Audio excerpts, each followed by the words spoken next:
Hi മക്കളെ, എന്തൊക്കെയുണ്ട് വിശേഷങ്ങൾ? എല്ലാവർക്കും സുഖം തന്നെയല്ലേ? എല്ലാവർക്കും ആരോഗ്യ ആയുസ്സും ആഫിയത്തും ഉണ്ടാവട്ടെ.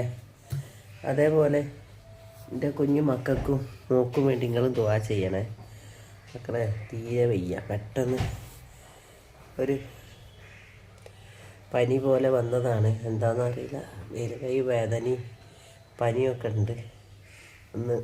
ഒന്നിനാവണില്ല. എണീച്ച് കുറേ നേരമായി ഇരിക്കുന്നത്. ഒരു ചായ വെള്ളം ഉണ്ടാക്കാനുള്ള ആവതൊന്നുമില്ല. ഒരു ലേശം ചായ കുട്ടികളെ വലിയപ്പനിക്ക് കാച്ചി തന്ന് ഞാനത് കുടിച്ച്. ഒന്നും ഉണ്ടാക്കിയില്ല മക്കളെ. ഇന്നലത്തെ വെള്ളമാണ്, ഇതും വെള്ളം തന്നെയാണ്. വെട്ടി തിളപ്പിച്ച് വെച്ചാൽ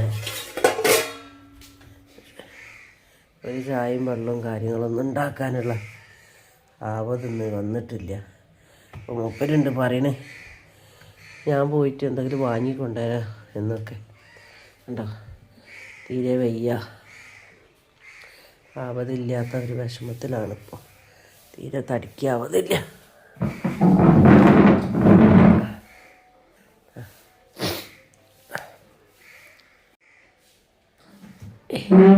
ശരീരം മൊത്തം വേദന, ഒരു പനി പോലെ വരിക. എന്താണെന്ന് അറിയില്ല മക്കളെ. അതുകൊണ്ട് ഇരിക്കുകയാണ്. വീട്ടിൽ ചായക്ക് എന്തെങ്കിലും കഴിക്കാനുള്ളത് വാങ്ങിക്കൊണ്ടുവരാൻ വേണ്ടിയിട്ട് പോവാൻ വേണ്ടി പോവാണ്. എനിക്ക് ഡോക്ടറെയും കാണിക്കണോ. അപ്പം എന്നോ പറഞ്ഞ് മാറ്റിക്ക് നമുക്ക് ഡോക്ടറെ അടുത്ത് പോവാം, വരുമ്പോൾ നമുക്ക് ചായയും കുടിക്കുക, വരലേക്ക് വാങ്ങാനുള്ളത് വാങ്ങാമെന്നൊക്കെ പറഞ്ഞ്. ഞാൻ പറഞ്ഞ് അതിനൊന്നുള്ള ആവതില്ലാതെ കുത്തിരിക്കാൻ മക്കളെ. ഇന്നാരാകുമ്പോഴത്തേക്ക് എൻ്റെ ചായയും കാനും ഒക്കെ ഉണ്ടാക്കി കഴിയുന്നതാണ്. ചോറ് വരെ ഉണ്ടാക്കും. ചോറ് ഉപ്പേരിയും കറിയാണെങ്കിൽ ചോറ്, ഉപ്പേരിയും കറിയും, കഞ്ഞിയാണെങ്കിൽ കഞ്ഞി. ഒന്നിനും വയ്യ. വേറെ എന്തൊക്കെ ഞാനിങ്ങനെ ആലോചിക്കുക മക്കളെ. ഞാനിന്ന് മൂലൊക്കെ കിടന്നു പോയി കഴിഞ്ഞാൽ ഈ മക്കൾക്ക് ആരുണ്ടാവും? എൻ്റെ ദിയമോളൊരു കഷ്ടപ്പാട് എന്തായിരിക്കില്ലേ? ഭയങ്കര വിഷമമായിരിക്കും എൻ്റെ മോക്ക്. ഓള് ഈ മാനിയന്മാർക്കും ഉമ്മിക്കും ഒക്കെ ഭക്ഷണം ഉണ്ടാക്കി കൊടുക്കണ്ടേ. പക്ഷെ വേറൊരു കാര്യമുണ്ട്, വലിയാപ്പ നല്ല ഭക്ഷണം ഉണ്ടാക്കുന്ന ആളാട്ടോ മക്കളെ. വലിയാപ്പ കടക്കടയിൽ ഇരുന്നിട്ട് ഭക്ഷണങ്ങൾ ഏതൊക്കെ തരം ഉണ്ടാക്കി കൊടുക്കാൻ നല്ല കഴിവുണ്ട്, നല്ലോണം അറിയുകയും ചെയ്യുക, ഉണ്ടാക്കി കൊടുത്തും ചെയ്തിക്കണ്. പക്ഷേ വലിയാപ്പ അടുക്കളയിൽ കുത്തിന് ചായയും പലഹാരം ഉണ്ടാക്കിയാൽ നമുക്ക് തിന്നാനുള്ളത് കിട്ടുമോ? ആരാൻ്റെ പീടിയെ പണിക്ക് പോയാലല്ലേ ഉള്ളൂ നമുക്കന്ന് കിട്ടുള്ളൂ. അല്ല പുരയിലെ ചോറ് കൂട്ടാൻ വെച്ചാലാവൂലല്ലോ. അങ്ങനെയാണ് മക്കളെ. വലിയാപ്പ ഗൾഫിലുള്ള സമയത്ത് പിന്നെ മൂന്നാല് പേരക്കുട്ടികളായതും ഈ മക്കളെ കാണാനുള്ള പൂതിയും കാരണം വരാനേ കഴിയണില്ല. വരാനാകുമ്പോഴത്തേക്കും ഓരോരോ ഓപ്പറേഷൻ ചെയ്ത് അതിൻ്റെ കടമ്പ് കിട്ടാനേ മൂപ്പരിക്ക് നേരമുള്ളൂ. അപ്പോൾ എന്തായാലും ഞാനിനി വരട്ടെ, എന്നാലും മക്കളെ ഒന്ന് കാണാമല്ലോ എന്നുള്ള വിചാരിച്ചപ്പോൾ ഞാൻ പറഞ്ഞു മക്കളെ കാണുന്നതിനേക്കാളും ഈ മക്കളെ നോക്കണം, എനിക്ക് ആസ്പത്രിയിൽ പോകുമ്പോൾ ആളില്ല എന്ന് പറഞ്ഞാൽ മൂപ്പര് അങ്ങനെയാണ് മൂപ്പര് വന്നത് മക്കളെ. വന്നിട്ടോ എന്താണ് മക്കളെ, ഈ രണ്ട് മക്കളെ ഇവിടെ ഇട്ടേച്ചിട്ട് ഞാൻ പോയിട്ട് പിന്നെ മക്കൾക്ക് വെച്ചുണ്ടാക്കി കൊടുക്കാനും മക്കളെ നോക്കാനും തിന്നിച്ച് കൊടുക്കാനും കുളിപ്പിച്ച് കൊടുക്കാനും എല്ലാം മൂപ്പര് എല്ലാ കാര്യങ്ങളും നല്ലപോലെ നോക്കും. ദിയമോളൊക്കെ നല്ലോണം, ദിയമോൾ ഉറങ്ങുകയാണെങ്കിൽ ഉണർത്തി പല്ലേപ്പിച്ച് ചായ കൊടുത്ത് ഐറ്റികളെ കുളിപ്പിക്കാനുള്ള കുളിപ്പിച്ച് ഐറ്റികളെ കാര്യങ്ങളൊക്കെ എന്താ വെച്ചാൽ അതൊക്കെ ചെയ്ത് അങ്ങനെയൊക്കെ വൃത്തിയാക്കി നല്ല ഉടുപ്പൊക്കെ ഇടിച്ചൊക്കെ നോക്കും. ഭക്ഷണം ഓൽക്ക് വേണ്ട രീതിയിലുള്ള ഭക്ഷണം ഉണ്ടാക്കി കൊടുക്കും. അങ്ങനെ ഞാൻ എത്രയെന്നറിയാം, ഒന്നും പറയണ്ട. ഒരുപാട് ഹോസ്പിറ്റലിലേക്ക് കൊണ്ടുപോകണ മൂപ്പരും ഉണ്ടാവും കൂടെ. അപ്പം മക്കളെ മൂപ്പര് നോക്കിക്കോളൂ. ഞാൻ മോളെയായിട്ട്, മോളെ ഐസിയിലാണെങ്കിലും ഇനി റൂമിലാണെങ്കിലും മക്കളെയായിട്ട് മൂപ്പര് ഉണ്ടാവും. പക്ഷേ മോളധികം റൂമിലുണ്ടാവില്ല, ഒക്കെ ഐസിയിൽ തന്നെ ഉണ്ടാവുക. ഡിസ്ചാർജ് ചെയ്യുന്ന 2 ദിവസം മുമ്പൊക്കെയുള്ള റൂമിലേക്ക് വരുള്ളൂ. അതുവരെ ഐസിയിൽ തന്നെ ഉണ്ടാവുക മോള്. അങ്ങനെയൊക്കെ ഒരുപാട് എന്തെല്ലോ പ്രയാസങ്ങളൊക്കെ കഴിഞ്ഞ് ഞാനിപ്പോൾ ഇങ്ങനെ ആലോചിക്കും എന്തൊക്കെ പ്രയാസങ്ങളാണ് കഴിഞ്ഞ് പോകുന്നത്. പക്ഷേ ഞാനിപ്പോൾ മൂലക്കൽ വയ്യാതെ ഇരുന്ന് പോയാൽ ഈ മക്കളെന്താവും? മക്കൾക്ക് തിന്നാനും കുടിക്കാനൊക്കെ കിട്ടും. എൻ്റെ ദിയമോള് കഷ്ടപ്പെടും. ദിയമോള് ഭക്ഷണം ഉണ്ടാക്കി കൊടുക്കേണ്ടത് എൻ്റെ മൂക്ക് വരെ ഒന്നും ഉണ്ടാക്കാൻ അറിയില്ല, ഉണ്ടാക്കില്ല, അത് നോക്കിയിരിക്കുകയുള്ളൂ. അപ്പോൾ മോള് ഭക്ഷണം ഉണ്ടാക്കേണ്ടി വരും. പിന്നെ ഇപ്പോൾ എന്താ ഇപ്പം ഞാൻ പറയുക, അനാന പ്രസവിച്ച 7-ന് ആഗസ്റ്റ് 17-ന് അനാനെ പ്രസവിച്ചത്. ആ പ്രസവിച്ച 7-ൻ്റെ അന്ന് പിന്നെ 6-ൻ്റെ അന്ന് രാത്രി പിന്നെ മോക്കെന്താ അറിയില്ല, ഒരു ക്ഷീണവും തളർച്ചയൊക്കെ പ്രസവിച്ച് കിടക്കല്ലേ. കുഴപ്പമില്ല. ഇത് 7ൻ്റെ അന്ന് രാവിലെ മോനെ കൊണ്ടുപോയി സുന്നത്ത് ചെയ്ത്. ഞാൻ പറഞ്ഞു ഇപ്പം സുന്നത്ത് ചെയ്യണ്ട, മോക്ക് ഇങ്ങനെ വയ്യാത്തതല്ല, കുറച്ച് കഴിഞ്ഞിട്ട് ചെയ്യാമെന്നൊക്കെ പറഞ്ഞു. അപ്പോൾ പിന്നെ മോക്ക് കുഴപ്പമൊന്നുമില്ല. അപ്പം കൊണ്ടുപോയി സുന്നത്തൊക്കെ ചെയ്ത് കൊണ്ടുവന്ന് വീട്ടിലേക്ക് കൊണ്ടുവന്ന് അന്ന് രാത്രിയാണ് ഇങ്ങനെ കിടന്ന് ലേശം ഇങ്ങനെ കണ്ണ് മാളി വരുന്നുണ്ട്. ഞാൻ ആ ഓള് കിടക്കുന്ന റൂമിൽ തന്നെ നിലത്ത് ഒരു കിടക്കട്ടിട്ട് ഞാൻ കിടക്കുക, ഞാനും ദിയമോളും കൂടി അനാനെ പ്രസവിച്ചപ്പോൾ.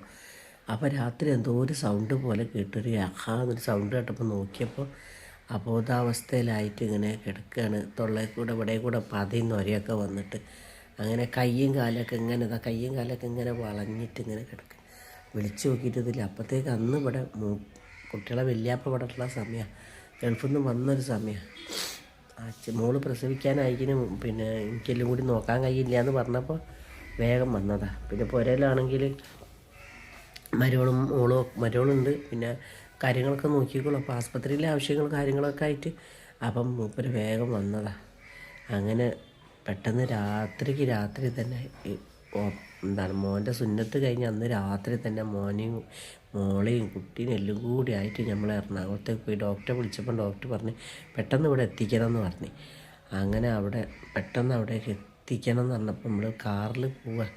പൊന്നാരം മക്കളെ, കുട്ടിയാണെങ്കിൽ സുന്നത്ത് കഴിഞ്ഞതല്ലേ, അതിങ്ങനെ നമ്മൾ ചുരുട്ടി പിടിച്ചിട്ട് അതിനാണെങ്കിൽ ചോരയെ കുളിച്ചിരിക്കുന്നത്. അങ്ങനെ അവിടെ തട്ടിയിട്ട് സുന്നത്ത് കഴിഞ്ഞ് അവിടെയൊക്കെ തട്ടിപ്പോയിട്ട് ഓളാണെങ്കിൽ ഓളെയും മലത്തി കിടത്തണോ, കുട്ടിയും കിടക്കണോ.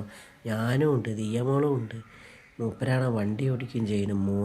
മോനാ വണ്ടി ഓടിക്കുന്നത്. മോനും ദിയമോളും ആയിട്ട് ഇപ്പം മുന്നേ കുത്തിരിക്കുന്നു. അങ്ങനെ എല്ലാം കൂടി ഒരു കഥയിലാണ് മക്കളെ അന്നത്തെ പോക്ക്. ആലോചിക്കാൻ വയ്യ. അവിടെ എത്തിക്കഴിഞ്ഞ് ടെസ്റ്റും കാര്യങ്ങളും ചെയ്യലും 7 ദിവസം കുട്ടി മുലപ്പാൽ കുടിച്ച്. പിന്നെ ഓളെ മുലപ്പാൽ കുടിച്ചിട്ടൊന്നുമില്ല. അച്ഛർക്ക് ഓപ്പറേഷൻ തിയേറ്ററിലൊക്കെ കൊണ്ടുപോയി. അന്ന് 17ൻ്റെ അന്ന് 5-6 ദിവസം ടെസ്റ്റും കാര്യങ്ങളൊക്കെ കഴിഞ്ഞ് അപ്പം തന്നെ ഓപ്പറേഷൻ. അതൊന്നും മറക്കാൻ പറ്റില്ല. അതൊക്കെ ആലോചിക്കുമ്പോൾ ഒരുപാട് വിഷമം തോന്നിപ്പോവുക. പോവാ, എന്നോട് പോകാൻ വേണ്ടിയിട്ട് മാറ്റാൻ പറയുകയാണ് ഡോക്ടറെ കാണിക്കാൻ. അങ്ങനത്തതൊക്കെ എന്താ പറയണ്ടേ മക്കൾ. ഒരുപാട് സങ്കടമായി പോയിക്കുന്നത്, ഒരുപാട് വിഷമമായി പോയിക്കുന്നത്. ആ സുന്നത്ത് കഴിഞ്ഞിട്ട് കാറിൽ വെച്ച് കൊണ്ടുപോകണ ആ രംഗമൊക്കെ ഉണ്ടല്ലോ, ചോരയെ കുളിച്ച് കിടക്കുക മക്കളെ. എൻ്റെ കുട്ടീനെ എങ്ങനെയൊക്കെയോ ഞാൻ അവിടെ എത്തിച്ചത്. അന്ന് എൻ്റെ ഹനാൻ ഇപ്പോഴും ഞാൻ ആ കഥ പറയുമ്പോൾ ഹനാൻ പറയും തന്നെ അങ്ങനെയൊക്കെ ഉണ്ടായിനോ എന്ന് ചോദിക്കും. അതാണ് അവസ്ഥ മക്കളെ. അന്നൊരു ഓപ്പറേഷൻ കഴിഞ്ഞ് അത് ഓപ്പറേഷൻ ചെയ്ത് സ്റ്റിച്ച് 76 സ്റ്റിച്ചേന്. ഇതിൽ കൂടെ ഇങ്ങനെ സ്റ്റിച്ചിട്ട് ഇങ്ങനെ വളഞ്ഞ് ഒരു പാമ്പ് ചുരുണ്ട് കിടക്കണ മാതിരി 76 സ്റ്റിച്ച്. അത് നമ്മൾ പിന്നെ പലഹാരം വാങ്ങിയ കവർമേലൊക്കെ അടിക്കുന്ന മാതിരി സ്റ്റാപ്ലർ ഉണ്ടല്ലോ, അതുകൊണ്ടാണ് മുകളിൽ ഇങ്ങനെ ഇറച്ചി ഇങ്ങനെ തുറുത്ത് കിടക്കുക ചെയ്യുക. ഇങ്ങനെ തലയിലൊരു ചേര ചുരുണ്ട് കിടക്കണ മാതിരി ഉണ്ടാവും മക്കളെ. അത് ചെയ്ത് 26ൻ്റെ അന്ന് പിന്നെ അവിടെ എറണാകുളത്ത് ഓളെ വീട്ടിൽ നിൽക്കേണ്ടി വന്ന്. കാരണം ഇങ്ങോട്ട് കൊണ്ടുവരാൻ പറ്റൂല. അപ്പോൾ ഓളെ വീട്ടിൽ നിന്ന് ഓളെ അമ്മായിമ്മനെ കൊണ്ടുള്ള ദുരിതം ഞാൻ അവിടെ ഇടങ്ങേറായി. ആ സാധനം അവിടെ നിൽക്കണ്ടെന്ന് തന്നെ. അപ്പോൾ നിൽക്കല്ലാതെ നിവർത്തിയില്ല. കാരണം നമുക്ക് വീട്ടിലേക്ക് കൊണ്ടുവരാൻ, കോഴിക്കോട് കൊണ്ടുവരാൻ പറ്റില്ല. പറഞ്ഞ് നിങ്ങൾ ഇവിടെ റൂം എടുത്ത് നിന്നോളിന്ന്. അപ്പോൾ ഞാൻ പറഞ്ഞു റൂം എടുത്തപ്പോൾ നിൽക്കണേക്കാൾ നല്ലത് ഓൻ്റെ വീട്ടിൽ കൊണ്ടാട്ടെ, നമ്മളെ മോളതും കൂടി പേരിലല്ലേ വീട്. അങ്ങനെ വീട്ടിൽ കൊണ്ടുപോയി ആ വീട്ടിൽ നിന്ന് ഭയങ്കര ഇടങ്ങാറാക്കില്ല. ഇനി പഠിച്ചവനൊന്നും പറയണ്ട, ഞാനൊന്നും മിണ്ടാതെ അവിടെ നിന്ന് മൂപ്പര് എൻ്റെ കുട്ടികളെ വലിയപ്പം അങ്ങോട്ട് പോന്നാഞ്ഞി. ഞാൻ എന്തെങ്കിലും ആവട്ടെ വെച്ചിട്ട് മൂപ്പര് അവിടെ നിന്നില്ല. അങ്ങനെ നല്ല പോലെ ആണെങ്കിൽ മൂപ്പരിക്കും അവിടെ നിന്നാൽ മതി. ഇടങ്ങേറായി ഞാൻ അവിടെ കുട്ടീനെയായിട്ട് അവിടെ നിന്നോടുത്തുന്നു. ഇങ്ങനെ തലയാണി ഒരു കുറേ ദിവസം ഇങ്ങനെ ഒരു ഉൾക്ക് ഇങ്ങനെ രാത്രിയാകുമ്പോഴത്തേക്ക് വേദന എന്നിങ്ങനെ പറയും. എന്താണെന്നൊന്നും മനസ്സിലാവില്ല. കുറേ ദിവസം കഴിഞ്ഞപ്പോൾ ഒരു തലയാണി ചെറിയൊരു പഞ്ഞി പോലത്തെ തലയാണി വെച്ച് കൊടുത്തിക്കണം. ആ തലയാണിൻ്റെ മുകളിൽ ഒന്നായിട്ട് ഇങ്ങനെ വെള്ളം ഇങ്ങനെ കിടക്കണം. വെള്ളം ഇങ്ങനെ തൊട്ട് നോക്കുമ്പോൾ വെള്ളം ഒരു ഉണങ്ങി ഒരു പഞ്ഞി പോലത്തെ എന്തോ ഒരു വെള്ളം തലയോട്ടി പൊട്ടിയിട്ട് വെള്ളം വരികയാണ് മക്കളെ. നമുക്കറിയില്ലല്ലോ അത്. അച്ഛർക്ക് ഞാൻ ഡോക്ടറെ വിളിച്ച്. ഇപ്പോൾ ഡോക്ടർ പറഞ്ഞ് വീഡിയോ കോൾ കാണിക്കാൻ പറഞ്ഞു. അങ്ങനെ വീഡിയോ കോൾ കാണിച്ച്. ഡോക്ടർ പറഞ്ഞ് എമർജൻസി എത്രയും പെട്ടെന്ന് ഇവിടെ എത്തിക്കണമെന്ന് പറഞ്ഞു. അപ്പം കോഴിക്കോടാണെങ്കിൽ എത്ര പണിയുണ്ട്. അച്ഛർക്ക് ഞാൻ അവനോട് പറഞ്ഞു ഇങ്ങനെ എത്രയും പെട്ടെന്ന് അവിടെ എത്തിക്കണമെന്ന് പറഞ്ഞു. എൻ്റെ പടച്ചോനെ, ആ ഒരു രംഗം നിങ്ങൾ കേട്ടിട്ടുണ്ടെങ്കിൽ നെട്ടിപ്പോവും. എങ്ങനെയോ ഒരു ബേജാറായിട്ട് ഞാൻ പറഞ്ഞു എത്രയും പെട്ടെന്ന് എത്തിക്കണമെന്ന് പറഞ്ഞിരിക്കുന്നു ഡോക്ടർ എന്ന് പറഞ്ഞ്. പക്ഷേ ഓൻ്റെ ഉമ്മ അതെങ്ങനെയെങ്കിലും തീർന്നു പോയിക്കോട്ടെ എന്ന് വിചാരിച്ചിട്ട് തീരെ ഓരോരോ കാരണങ്ങൾ പറഞ്ഞിട്ട് എന്തിനാ ഇപ്പോൾ കൊണ്ടുപോകേണ്ട ആവശ്യം, അവിടെ നിന്നോട്ടെ അതൊക്കെ മാറിക്കോളും, അങ്ങനെ തന്നെയാണ്. ഞാൻ എൻ്റെ ഇഷ്ടത്തിന് ഞാൻ നിർബന്ധിച്ച് ഞാൻ പറഞ്ഞു വേഗം എത്തിക്കണം മോളെ എന്ന് പറഞ്ഞു. അങ്ങനെ നേരെ കൊണ്ടുപോയി തന്നെ ICUയിലേക്കാണ്. അപ്പം കൊണ്ടുപോയി സ്റ്റിച്ച് മുഴുവനും കിടക്കുക. സ്റ്റിച്ച് എടുക്കാനായിട്ടില്ല, 26 ദിവസമേ ആവണുള്ളൂ. അത് എടുക്കാനായിട്ടില്ല സ്റ്റിച്ച്. ശരി, അത് റീഓപ്പൺ രണ്ടാമത് ഓപ്പറേഷൻ ചെയ്തു. പിന്നെ അത് സർജറി വേണമെന്ന് പറഞ്ഞ് അപ്പം തന്നെ കഴിച്ചോല് ഈ ഭാഗത്തുനിന്ന് ഈ ഭാഗത്തേക്കൊക്കെ ചെയ്യാൻ തുടങ്ങി. പറയണ്ട.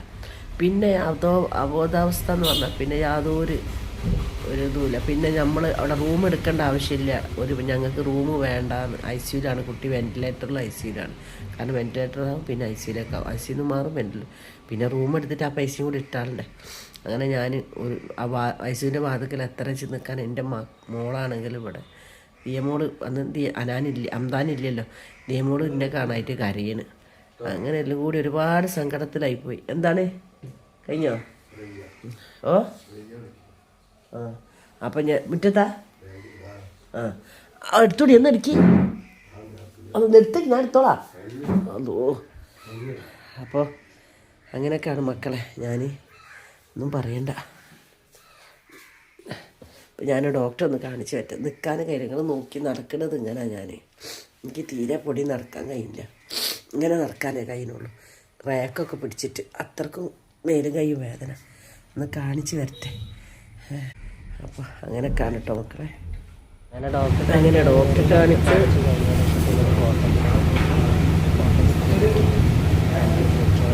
പറയാത്തതല്ലേ അപ്പോൾ പറയണ്ട, പിന്നെ പറയാം. മൂപ്പര് വാങ്ങിയല്ലേ, തിന്നില്ലെങ്കിൽ ദേഷ്യം പിടിക്കും. അങ്ങനെ ചെറുപയറിൻ്റെ ഒരു കറിയും വാങ്ങി. പറയുമ്പോൾ ഇതൊക്കെ പുരയിൽ വെച്ചാൽ നമുക്ക് തിന്നാൻ വേണ്ട, ഇതിപ്പോൾ വാങ്ങില്ല, നിവർത്തിയില്ലല്ലോ, സുഖമില്ലാതായി കഴിഞ്ഞാൽ കഴിഞ്ഞില്ല. അങ്ങനെ ഒരു പൊറാട്ടയും വാങ്ങി. ഒരു പൊറാട്ട വാങ്ങിയിട്ട് തിന്നാൻ കഴിയില്ല. തിന്നാത്തതിനെ കൊണ്ട് മൂപ്പര് ഇളന്നി വാങ്ങണോടത്ത് കട കയറി ഇളന്നി ജ്യൂസ് കുടിച്ചാൽ മതിയായിരുന്നു. ഇളന്നി അന്നേരത്തിന് അടിച്ച് തന്നെ, പാലൊന്നും വയ്ക്കാതെ അടിക്കുന്ന ഇളന്നി വാങ്ങി ജ്യൂസ് അടിച്ച് കുടിച്ച് മധുരം കുറച്ചിട്ട് മൂപ്പർക്ക് മധുരം തീരെ വേണ്ടാത്ത ആളാണ്. വെച്ചാൽ രണ്ടാൾക്കും കുറച്ച് മധുരം കുറച്ചിട്ട് 2 ജ്യൂസ്. അതാണ് സത്യത്തിൽ കുടിച്ചിട്ട് എനിക്ക് പിന്നെ ഒരു ഉഷാറ് തോന്നിയത്. അപ്പോൾ മറക്കല്ലിട്ടോ മക്കളെ.